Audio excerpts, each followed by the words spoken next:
Hello everybody, मैं अलीमुद्दीन शेख कादरी और मेरा YouTube channel Qadri coaching classes के माध्यम से मैं आपको आज मॉडिफिकेशन ऑफ स्टेम, इसके पहले आपने देखा मैंने आपको बताया कि मॉडिफिकेशन ऑफ रूट क्या होते हैं। मॉडिफिकेशन ऑफ रूट में हमने डिफरेंट टाइप्स ऑफ मॉडिफिकेशन आपको बताया, समझाया, एक्सप्लेन किया, अपलोड करके आपको यूट्यूब पर दे दिया। और अब आप देखेंगे हम मॉडिफिकेशन ऑफ स्टेम पर चल रहे हैं कि तने का रूपांतरण कैसे होता है, मॉडिफिकेशन ऑफ स्टेम है क्या। तो इन सब के विषय में जानने से पहले हम सबसे पहले ये जानने का प्रयास करेंगे कि वास्तव में तना होता क्या है, वास्तव में तना होता क्या है। तो तने के विषय में अगर हमको जानना है तो सबसे पहले हमको ये जानना होगा कि तना बनता कहां से है, तना बनता कहां से है। आपने सीड को देखा, जब आपने सीड को देखा तो सीड को देखने के बाद, सीड को जब आपने देखा तो देखने के बाद आपने उसको अंकुरण के लिए छोड़ दिया। जब वो सीड अंकुरित होना प्रारंभ किया तो सबसे पहले उसमें प्लूम्यूल निकलता है। प्लूम्यूल ये ऊपर की साइड में आएगा तो प्रांकुर बनाता है, नीचे की साइड में जाएगा तो मूलांकुर बनाएगा। ऊपर की साइड में स्टेम बनाता है, नीचे की साइड में रूट बनाता है। सो माय डियर फ्रेंड, मैं अलीमुद्दीन शेख कादरी आज आपको बताने चल रहा हूं कि मैं ये जो स्टेम है इसका मॉडिफिकेशन क्या है। आपको इस बात को जानना बहुत ही जरूरी है। थोड़ा सा मैं आपको एक इंटरेस्टिंग पॉइंट बता दूं कि अपने भारत देश में इंडिया में जो है सबसे बड़ा, इस समय का पूरे भारतवर्ष में सबसे बड़ा बरगद का वृक्ष, बरगद का पेड़, यह जो है भारतीय वनस्पति उद्यान, भारतीय वनस्पति उद्यान जिसको कहा जाता है Indian botanical garden. Indian botanical garden में यह जो है आसानी से, यह हावड़ा में, कलकत्ता के हावड़ा में इंडियन बोटैनिकल गार्डन में इस प्रकार का एक बरगद आपको देखने को मिलेगा, बनयन आपको देखने को मिलेगा, जिसकी आयु लगभग 1200 वर्ष से लेकर के 1250 वर्ष तक आंकी गई। अर्थात ये इसकी आयु 1200 से वर्ष 1200 वर्ष से लेकर के 1250 वर्ष तक आंकी गई है। तो सो माय डियर फ्रेंड्स, मैंने बताया मैं अपने कादरी कोचिंग क्लासेस के माध्यम से आपको सूचित करना चाहता हूं, बताना चाहता हूं कि पौधों की आयु का कोई निर्धारण नहीं होता है। आयु का निर्धारण जैसे 1 वर्षीय पौधा है, 2 वर्षीय पौधा है, बहुवर्षीय पौधे हैं। 1 वर्षीय पौधा तो एक ही वर्ष में उसकी सारी की सारी अवधि समाप्त हो जाती है, तो 1 वर्षीय माना जाता है। 2 वर्षीय जो 2 वर्ष तक चले, जो 2 वर्ष तक चले। बहुवर्षीय जिसकी आयु काफी ज्यादा हो, जैसे आम का देखा, महुए का देखा, नीम का देखा, बरगद का देखा, अपने पीपल का देखा। तो इस तरह से ये जो पौधा देख रहे हैं आप, ये पौधे ये लंबी आयु वाले पौधे होते हैं।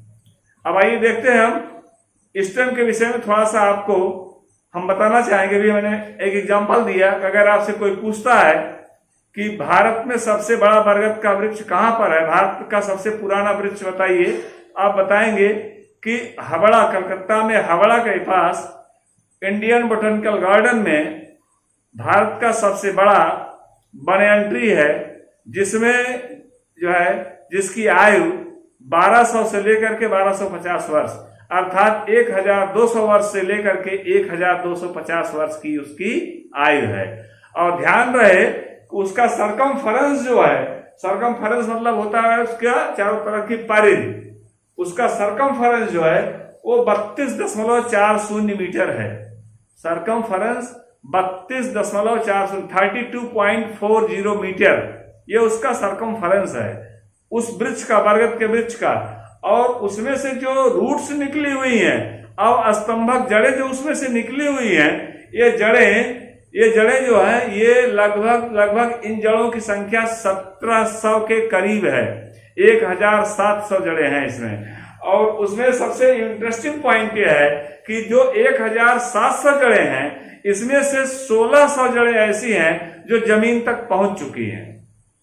1600 जड़ें ऐसी हैं जो जमीन तक पहुंच चुकी हैं। अगर ये 1600 जड़ें जमीन तक पहुंच चुकी हैं, इसका मतलब ये सीधा निकलता है इन 1600 जड़ों से पौधा आसानी पूर्वक अपने न्यूट्रिएंट्स को ले रहा है, अपने पोषक पदार्थों को ले रहा है, अपनी लाइफ को सर्वाइव कर रहा है। तो इस तरह से माय डियर फ्रेंड्स, आप लोग ये ध्यान दें कि पौधे की आयु का कोई निर्धारण नहीं होता है। इनकी आयु के निर्धारण के लिए मैंने सिर्फ 3 पार्ट में डिवाइड किया है। एक को मैंने कहा 1 वर्षीय, दूसरे को मैंने कहा 2 वर्षीय, तीसरे को मैंने कहा बहुवर्षीय। जो 1 वर्षीय पौधों में अब देखिएगा कि यहां पर सबसे इंटरेस्टिंग पॉइंट है। अगर कोई पूछ रहा है आपसे कि तना क्या होता है, तने को आप क्या बताएंगे, तो तना होता क्या है?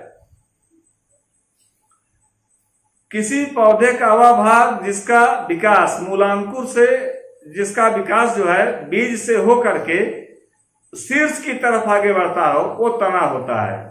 शीर्ष की तरफ आगे बढ़ता हो तो तना होता है, अर्थात ऊपर की तरफ आगे बढ़ेगा तो तना है, और नीचे की तरफ जमीन में गहराई में जाएगा तो उसको हम जड़ बोलेंगे कि ये जड़ है। तो जड़ और तना यही उसके 2 भाग होते हैं। अब इसी जड़ और तने में विभिन्न प्रकार के जो है शाखाएं पाई जाती हैं, विभिन्न प्रकार के प्रारोह पाए जाते हैं, जिनको जो है मुख्य रूप से जो है स्टेम बोलते हैं, प्रारोह बोलते हैं। तो आइए थोड़ा सा हम सिम्टम देख लेते हैं, इसके सिम्टम क्या होते हैं।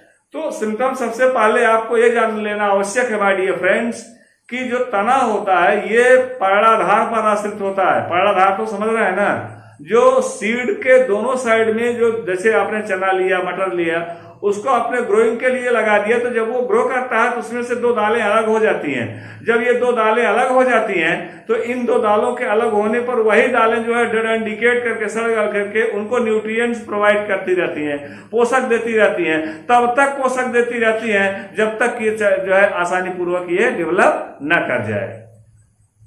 तो इस तरह से आपने देखा, और मैं अपने इस चैनल पर, यूट्यूब चैनल पर आपको डिफरेंट फिगर जो शो कर रहे हैं, दिखा रहे हैं, आप लोग इस फिगर को भी देखते चलिए और इसमें एक एक करके 1 बाय 1 करके आप लोग इसको एक्सप्लेन करते चलिए, समझते चलिए। तो यहाँ पर तने की वृद्धि जो होती है ये मुख्य रूप से 2 प्रकार की होती है। कितने प्रकार की होती है तने की वृद्धि? 2 प्रकार की होती है। एक को कहा जाता है ऋणात्मक गुरुत्वाकर्षण और एक को कहा जाता है धनात्मक गुरुत्वाकर्षण। तो जो धनात्मक प्रकाशानुवर्ती हो, धनात्मक माने प्रकाशानुवर्ती, ऋणात्मक गुरुत्वाकर्षण, ध्यान से सुनिएगा, धनात्मक प्रकाशानुवर्ती और ऋणात्मक गुरुत्वाकर्षण। जो धनात्मक जो है धनात्मक है, ये इनकी स्थिति ये होती है, धनात्मक की स्थिति ये होती है, ये प्रकाश के प्रति अपनी अनुक्रिया को व्यक्त करते हैं। जिस साइड से प्रकाश आ रहा होता है ठीक उसी साइड में पौधे के तने का विकास होता है। क्लियर हो गया? जिस साइड से लाइट आ रही है उसी साइड से पौधे के तने का विकास होता है। और दूसरा मैंने बताया कि ऋणात्मक गुरुत्वानुवर्ती, तो इसका मतलब ये हो गया जो गुरुत्वाकर्षण बल लगता है, जो पृथ्वी से लगने वाला एक प्रकार का फोर्स होता है, ऋणात्मक फोर्स जो होता है, निगेटिव फोर्स जो होता है, ये रूट को अपने सेंटर की साइड में कवर करके ले जाता है, जड़ को अपने केंद्र की तरफ खींच करके ले जाता है। इसीलिए जड़ें हमेशा गहराई में नीचे चली जाती हैं। सो इस तरह से, और आपने देखा कि जड़ों का मुख्य काम होता है खनिज लवणों का अवशोषण करना, और तने का मुख्य भाग काम ये होता है कि अपनी शाखाओं से जिसके ऊपर हरी भरी पत्तियां लगी हुई हैं, जैसे कि मैं कुछ एग्जांपल आपके सामने दिखा रहा हूं। इस एग्जांपल में आप देखिएगा कि ये देख लीजिएगा, ये इनकी पत्तियां पूरी तरह से हरी भरी हैं। अब मैं स्टेम पर बता रहा हूं, ये देखिएगा आप लोग एक एक करके, ये देखिएगा इसका स्टेम जो है, देख रहे हैं आप, अच्छी तरह से आप इसको देख रहे हैं। ये स्टेम जो है इसका, ये स्टेम का पार्ट ये सिलेंड्रिकल है। स्टेम क्या है? गोलाकार है, सिलेंड्रिकल है, इसको सिलेंड्रिकल बोला जाता है। और पौधा अपनी लंबाई में आगे की तरफ बढ़ता चला जा रहा है, पौधा अपनी लंबाई में आगे की तरफ बढ़ता चला जा रहा है, और ये सिलेंड्रिकल है। और रूट के विषय मैंने आपको बताया ही है कि ये रूट का जो मेन रूट आप देख रहे हो, ये टैप रूट होती है, और जो और रूट आप देख रहे हैं ये जो एडवेंशियस नहीं है बल्कि ये प्राइमरी और सेकेंडरी रूट्स होती हैं। तो इनका काम होता है ये खनिज लवणों का अवशोषण करते हैं, खनिज भोज्य पदार्थों का अवशोषण करते हैं, और ये खनिज लवण तथा जल का अवशोषण करते हैं। इन जड़ों के ये प्रकार हो गए। और तनों में आप देखेंगे एक तना ये आप देख रहे हैं जो काष्ठी है, और ये दूसरा तना आप सामने है, इसको आप देखेंगे, इस तने को आप देखेंगे तो ये हर्बेसियस है, साकी है। इसको आप आसानी पूर्वक इस तरह देखिए तोड़ सकते हैं, ये टूट गया तो आपने देखा कि ये साकी है।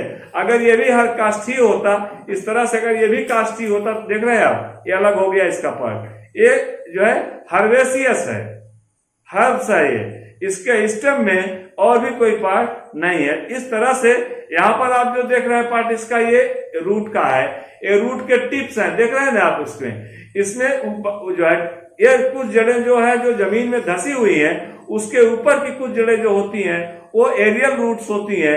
एरियल रूट्स का वर्क होता है, एरियल रूट्स का काम होता है, ये आसानी पूर्वक भोज्य पदार्थों को संग्रहित करके पौधों को आसानी पूर्वक देती रहती हैं। तो ये जो ऊपर की जड़ें भी पाई जा रही हैं इनका भी काम है, जिनको अस्तंभक मूल कहा गया है, अपस्थानिक जड़ें कहा गया है। तो इस तरह की जो जड़ें होती हैं इनका भी वर्क होता है, और जो जड़ें गहराई में चली जाती हैं उनका भी वर्क होता है। तो आइए माय डियर फ्रेंड्स, मैं एक बार फिर तने की तरफ आपको ले चलता हूं। तो इस प्रकार से मैंने तने की विशेषताओं का वर्णन तो आपके सामने कर दिया कि तना एक उसकी और पहचान समझ लीजिएगा। तने पर बहु कोशिकाएं, ढेर सारी कोशिकाओं के रोम पाए जाते हैं, ये तने की विशेषता होती है। इस पर बहुकोशिकीय रोम पाए जाते हैं। तो ये तना जो है बहुकोशिकीय रोम का होता है। तरुण अवस्था में ये सामान्यतः हरे रंग का होता है। तना जो होता है शुरुआत की अवस्था में भी आपने देखा कि ये देखिएगा, शुरुआत की अवस्था में इसका कलर जो है ये हरे कलर का है। शुरुआत की अवस्था में अभी आपने इसको देखा, शुरुआत की अवस्था में ये हरे कलर का है। लेकिन जैसे आम का हो गया, नीम का हो गया, महुए का हो गया, तो शुरुआत की अवस्था में तो आपको हरे कलर के दिखाई देंगे, लेकिन बाद में जाकर इनका कलर क्या हो जाएगा, चेंज हो जाएगा। तो आपने इसका कलर देखा होगा, डार्क ब्राउन हो जाता है, डिफरेंट कलर हो जाते हैं। एक कलर उनके एपिडर्मिस सेल के ऊपर डिपेंड करता है। जब मैं एनाटॉमी आपको बताऊंगा तो वहां पर इसके विषय में जरूर डिस्कस करूंगा कि क्यों इसका कलर चेंज हो जाता है और किस लिए चेंज हो जाता है, और पौधे की आयु का निर्धारण किस प्रकार से किया जाता है, किस प्रकार से हम उसकी एज का निर्धारण करते हैं, आयु का निर्धारण करते हैं कि पौधा कितने वर्ष का हो गया, कितने साल का हो गया। तो माय डियर फ्रेंड्स देखिएगा, different types of stem, different types of stem. यहाँ पर आपको डिफरेंट टाइप्स ऑफ स्टेम में आप लोग देख रहे हैं, मैंने पहला दिया है यहाँ पर जो है इरेक्ट स्टेम। इरेक्ट स्टेम मतलब होता है सीधा खड़ा हुआ तना। ध्यान से एक एक करके सुनते चलिएगा, समझते चलिएगा, और फिगर मैं अपने YouTube चैनल पर अपलोड करते चल रहा हूं, आप लोग फिगर भी देखते चलिएगा। तो ये इरेक्ट स्टेम, इरेक्ट मतलब होता है सीधा, स्टेम मतलब होता है तना, सीधा तना। सीधा तना क्या होता है? सीधा तना तो मुख्य रूप से एक ऐसा तना होता है जो आसानी पूर्वक एक काष्ठी होता है और हार्ड होता है। काष्ठी मीन्स हार्ड होता है, शाखित होता है, शाखाओं में बटा हुआ होता है, पत्तियां लगी होती हैं और पौधे को सीधा खड़ा रखता है। तो इस तरह से यह तना जो है वो सीधा तना बोला जाता है। दूसरा आप देखिए, यहाँ पर दूसरा हमने दिया है, इसका दूसरा पार्ट हमने दिया है जिसको हम कहते हैं कॉडेक्स। ये सेकंड पार्ट है, इसको हमने कहा कि कॉडेक्स स्टेम, जिसको कहा गया कॉडेक्स स्टेम, इसको कहा जाता है पुच्छी तना। पुच्छी तना इसका नाम दिया गया, कॉडेक्स स्टेम नाम दिया गया, तो पुच्छी तना नाम दिया गया।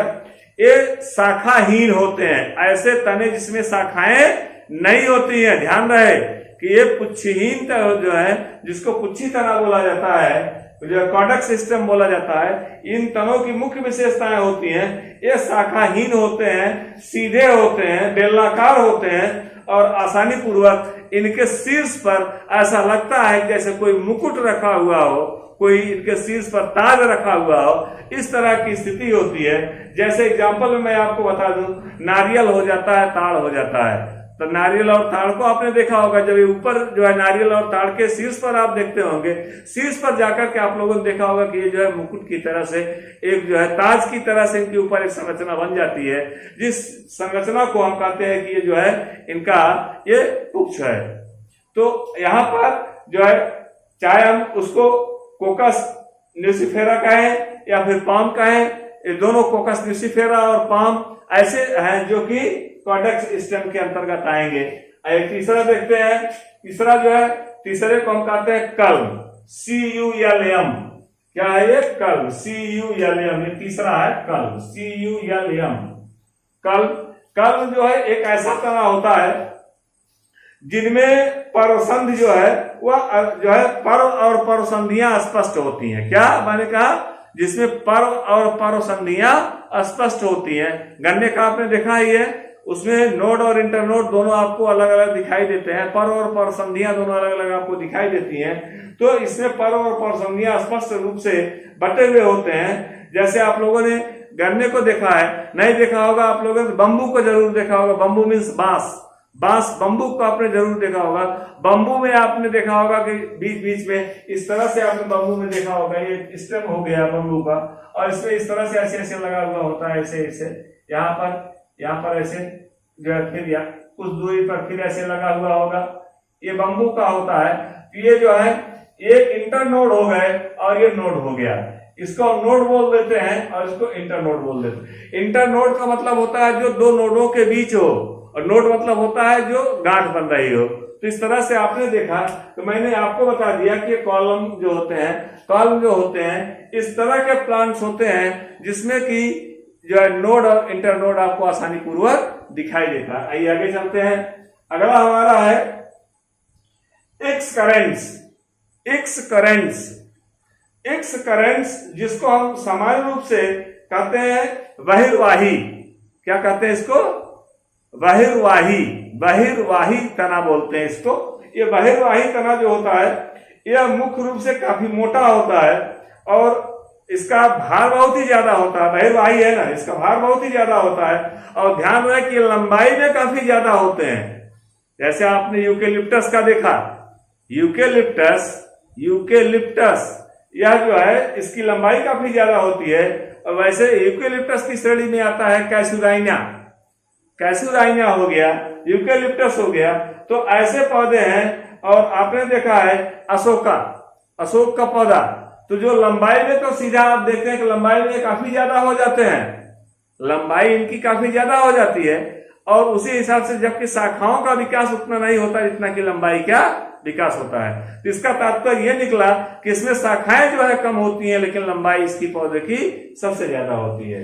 ये आते हैं एक्स करंट में, अर्थात ये सीधी रेखा में सीधा आगे बढ़ते ऊंचाई की तरफ जो है तय करते अपना चले जाते, इसको हम एक्स करंट बोलते हैं। अगला हो गया, ये देखते हैं सबसे लास्ट पॉइंट पर, यहां पर हम आपको लेके चल रहे हैं कि यहां पर लिनाक्स बोला गया, या इसको कहते हैं डाक्यूरेंट्स, डाक्यूसेंट ऑफ स्टेम। इसको कहा गया प्रस्वेद्य, या जो इसको प्रस्वेद्य कहा गया, या इसको हम लिनाक्स कहते हैं। प्रस्वेद्य या लिनाक्स ये पार्श्वी शाखाओं में विभेदित होते हैं। इनमें आपने देखा है कि ये जैसे फिकस मीन्स होता है, या फाइकस बोलते हैं, इसका अर्थ होता है बरगद, जिनमें जड़ें तने के जो शाखाएं निकली, ब्रांचेस निकली हुई है, उससे निकल कर आते हैं फिकस। और ये मैंने अभी एग्जांपल में बताया आपको, भारत का सबसे पुराना बरगद जो है वो एडन गांव जो है वो भारत का सबसे पुराना बरगद वो हावड़ा में आपको मिलेगा, और जिसकी आयु मैंने बताया कि 1200 से लेकर के 1250 वर्ष हो चुकी है उसकी आयु। और उसका सरकमफेरेंस मैंने आपको बताया कि जो है 32.46 मीटर होता है, और उसका मैंने आपको जो है डायमीटर भी बता दिया। सारी चीजों के विषय में उसकी जानकारी मैंने दे दिया है। सबसे आयु में वो सबसे ज्यादा जो है वही एक पौधा दिखाई दे रहा है। उसमें लगभग 1700 अस्तंभक मूल निकले हुए हैं, जिसमें से 1600 जड़ें ऐसी हैं जो जमीन तक पहुंच चुकी हैं, 100 जड़ें ऐसी बची हुई जो भी जमीन तक नहीं पहुंची हुई हैं। तो आपसे अगर ये क्वेश्चन राइज किया जाता है तो आप उसका उत्तर आसानी पूर्वक दे लीजिएगा। तो इसमें अगर कहीं कोई कंफ्यूजन हो तो आप लोग मुझसे जरूर इस पर क्वेश्चन एनालाइज करिएगा। तो इस तरह से आपने देखा कुछ तने जो होता है, भाई दूसरा तना देखते हैं वीक स्टेम। अगला मैंने लिखा है वीक स्टेम। वीक मतलब होता है कमजोर तने। कमजोर तने वे तने होते हैं जो बेटा सीधा नहीं खड़े हो सकते, ऐसे तने जो सीधा नहीं खड़े हो सकते। सो माय डियर फ्रेंड्स, अगर तना सीधा नहीं खड़ा हो पा रहा है तो इसका मतलब ये नहीं होता है पौधा पूरी तरह से डैमेज हो जाएगा, डेड इंडिकेट कर जाएगा, सड़ गल जाएगा, बिल्कुल नहीं। वह सिर्फ सीधा खड़ा नहीं हो पा रहा है।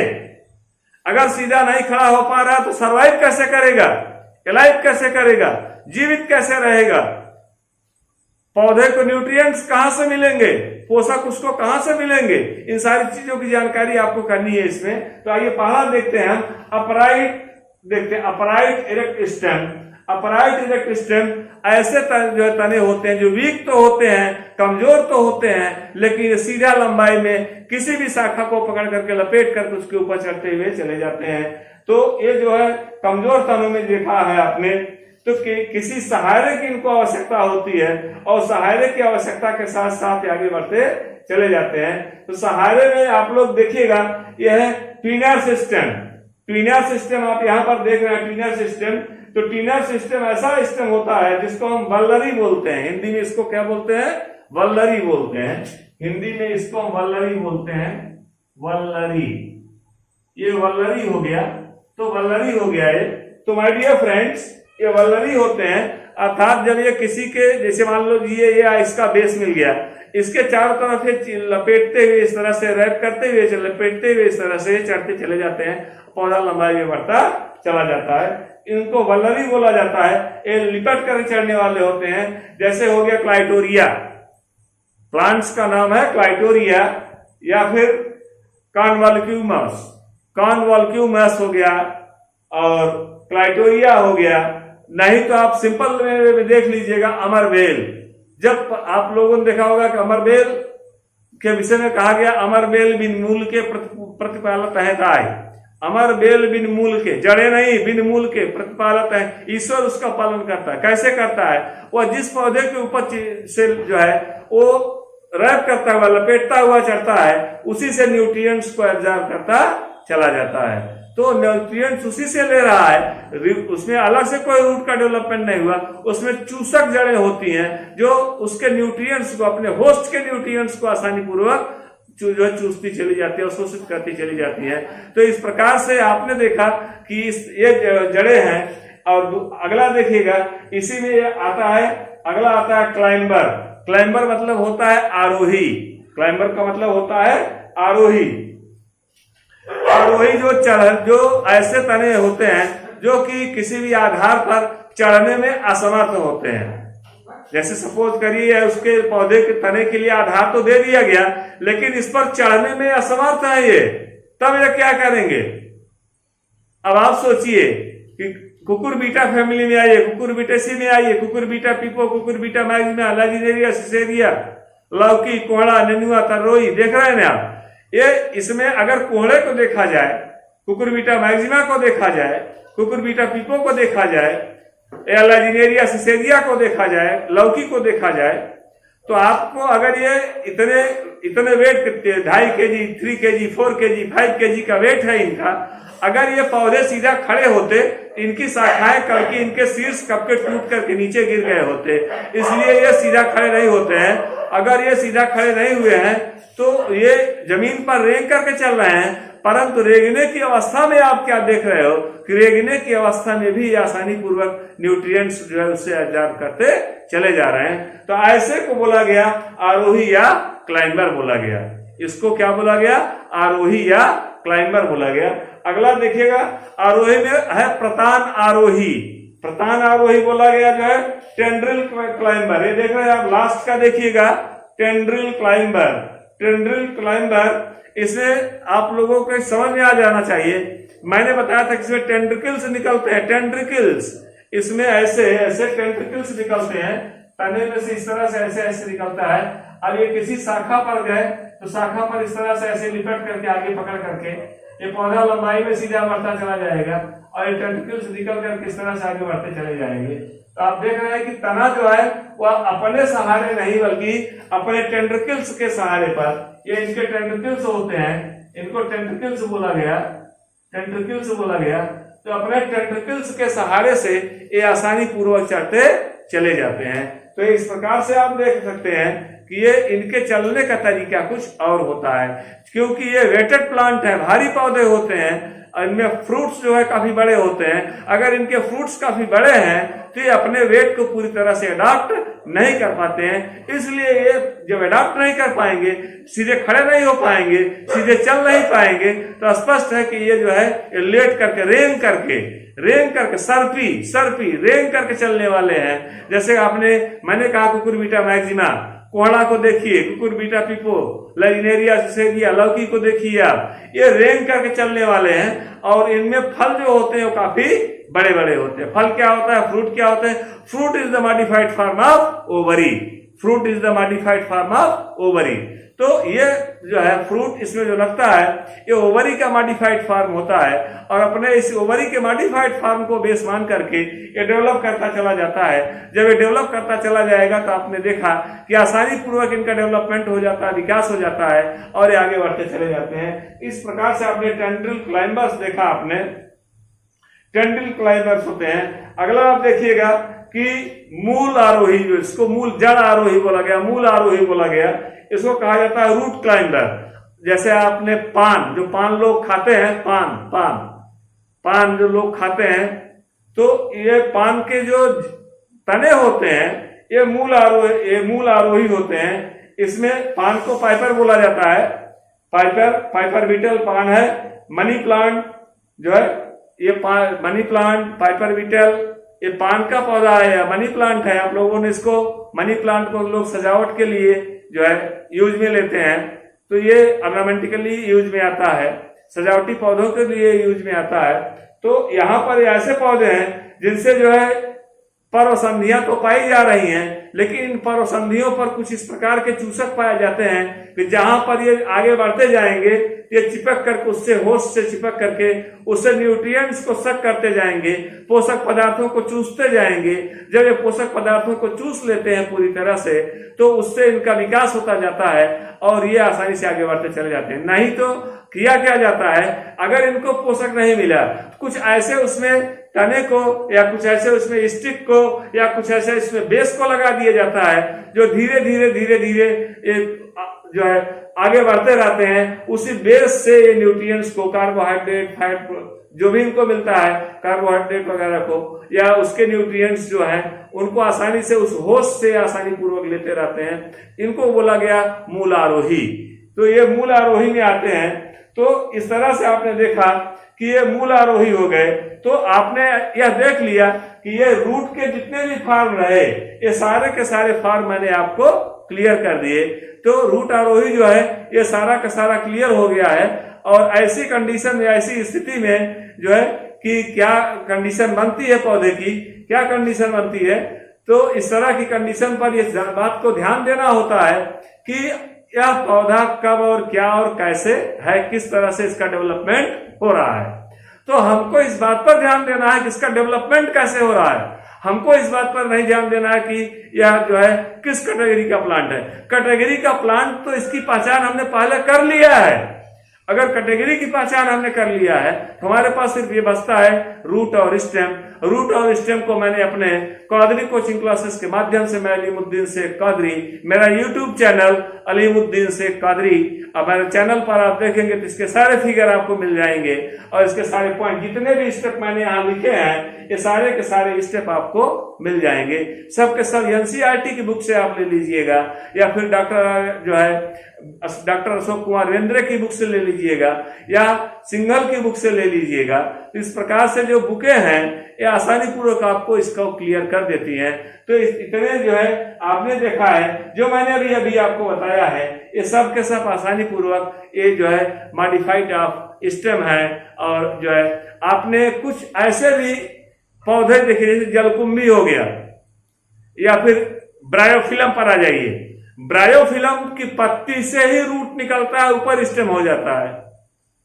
अजूबे की पत्ती में जहां पर ग्रूव होता है, इस तरह से देखिएगा, ध्यान से देखिएगा तो इसका एग्जांपल आपकी समझ में आ जाएगा। तो ये देखिएगा आप लोग, ये जो है इस तरह से ये पत्तियां होगी, इस तरह से आप देखिएगा।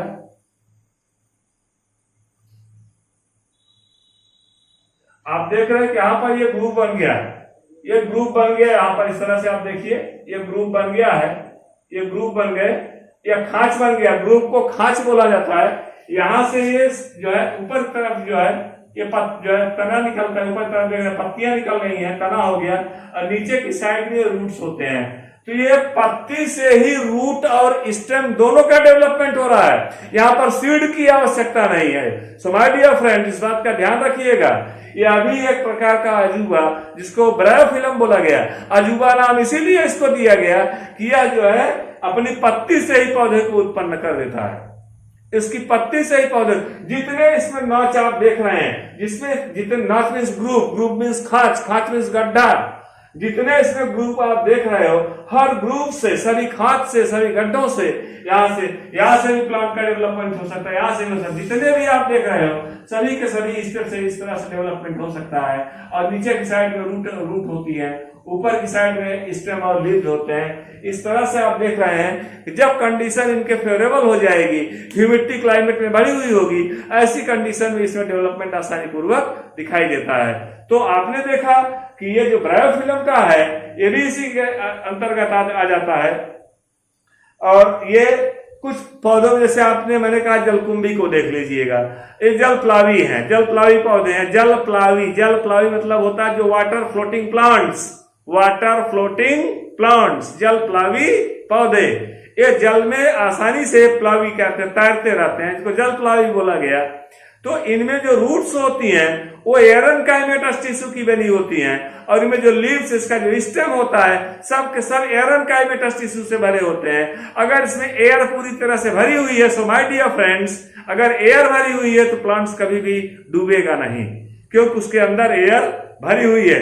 वेट उसका ज्यादा है, लेकिन एयर का वॉल्यूम इतना हाई है कि उस पौधे को डूबने से बचा लेता है। तो इस तरह से आपने देखा कि जलकुंभी का भी पौधा है, और वहां पर भी तना ऊपर की साइड में जो आप देखते हैं, जल के ऊपर जो ऊपर की तरफ जो उठा हुआ भाग होता है वो तना होता है, और जो जड़ें जो होती हैं वो जमीन जो है आसानी से तालाबों में वो तैरती हुई मिलेंगी। अगर आप जलकुंभी को ऐसे ऊपर से उठा लीजिए तो पूरी तरह से उठ जाएगा, क्योंकि उसका संबंध जो होता है वो जो है अर्थ से या जमीन से उसका संबंध नहीं होता है। सो इसलिए आपको आसानी से मिल जाए। वो अपना न्यूट्रिएंट्स उसी वाटर से, पूल्स, पोल्स, डिशेज, ऐसे जगहों पर, ड्रीम्स, ऐसे जगहों पर से जो है तालाब, गड्ढे, झील, ऐसे जगहों जहां पर पानी रुका हुआ हो या धीमी गति से बह रहा हो, ऐसे जगहों पर ये पौधे पाए जाते हैं। वहां से न्यूट्रिएंट्स को एब्जॉर्ब करके प्लांट्स को देते रहते हैं, और प्लांट्स अपनी लंबाई में, अपने ग्रोथ में, अपने डेवलपमेंट में आसानी पूर्वक बढ़ता चला जाता है। तो इस तरह से मैंने आज आपको स्टेम समाप्त कर दिया। अब हम अपना अगला टॉपिक बताएंगे, एनाटॉमी ऑफ स्टेम, जो कि कंपटीशन के लिए बहुत ही ज्यादा इंपॉर्टेंट है। सो माय डियर फ्रेंड्स, जो कंपटीशन के लिए इंपॉर्टेंट है उसके लिए आपको जानना बहुत जरूरी है। हमारे अगले जो हमारा अगला लेक्चर होगा, हमारा जो अगला YouTube चैनल पर जो लेक्चर आएगा, उस लेक्चर में आप लोग देखेंगे, उसमें हम काफी एग्जांपल आपको अलग से ले आकर के दिखाएंगे।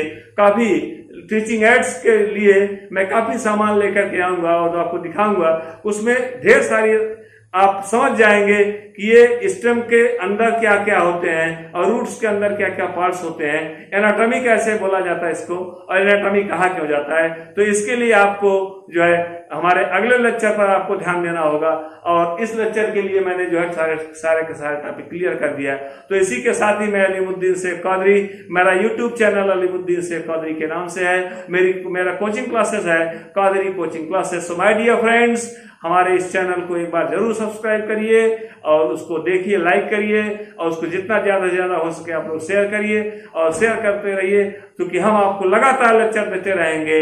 अगर आप इस लॉकडाउन में पूरी तरह से सेफ रहिए, सुरक्षित रहिए, घर पे रहिए, लेकिन हमेशा आप पढ़ते रहिए। तो इसी के साथ अब जो है हम अगला लेक्चर आपको कल देंगे। तब तक के लिए थैंक यू, ओके, बाय।